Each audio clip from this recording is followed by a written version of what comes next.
Sementara itu, PDI Perjuangan dan Partai Hanura sepakat tidak menyetujui konsep presidensial klub atau klub presiden yang diusulkan Prabowo Subianto.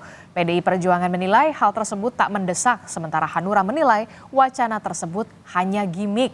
Usai menghadiri acara Halal Bihalal Barikade 98 di Cikini, Jakarta Pusat, Sekjen PDI Perjuangan dan Sekjen Hanura buka suara mengenai wacana klub presiden atau presidensial klub yang akan dibentuk Prabowo Subianto. Sekjen PDI Perjuangan Hasto Kristianto menyebut presidensial klub tidak tepat dijadikan ajang konsolidasi antara Megawati dan Joko Widodo.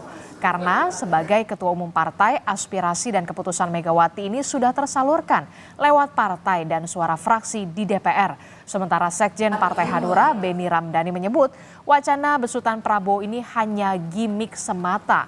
Beni juga khawatir dibentuknya presidensial klub akan mengakibatkan perebutan kekuasaan.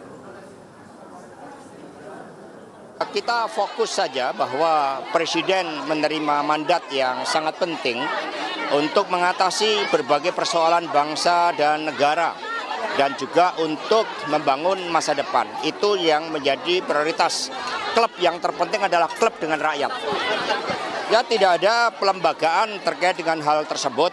Ya, kelembagaan kita adalah kelembagaan ada kepresidenan, lembaga eksekutif, ada eksekutif, dan kemudian kekuasaan peradilan. Tetapi di atas segalanya adalah kekuasaan rakyat itu. Itu lucu-lucuan aja pasti itulah. Ya. Tapi kalau yang dilihat dari Hanura soal presidensial club ini sebenarnya arahnya kemana? Apakah Tadi Hanura menilai ini lucu-lucuan, ini gimmick, ya ini untuk mempertontonkan ya muslihat ke publik seolah-olah mantan-mantan presiden ini bisa bersatu mendukung pemerintahan terpilih ya, yang sebetulnya nggak akan ada hasil apa-apa lah. Mereka adalah kelompok yang pasti hanya akan ribut ya, cakar-cakaran urusan kekuasaan.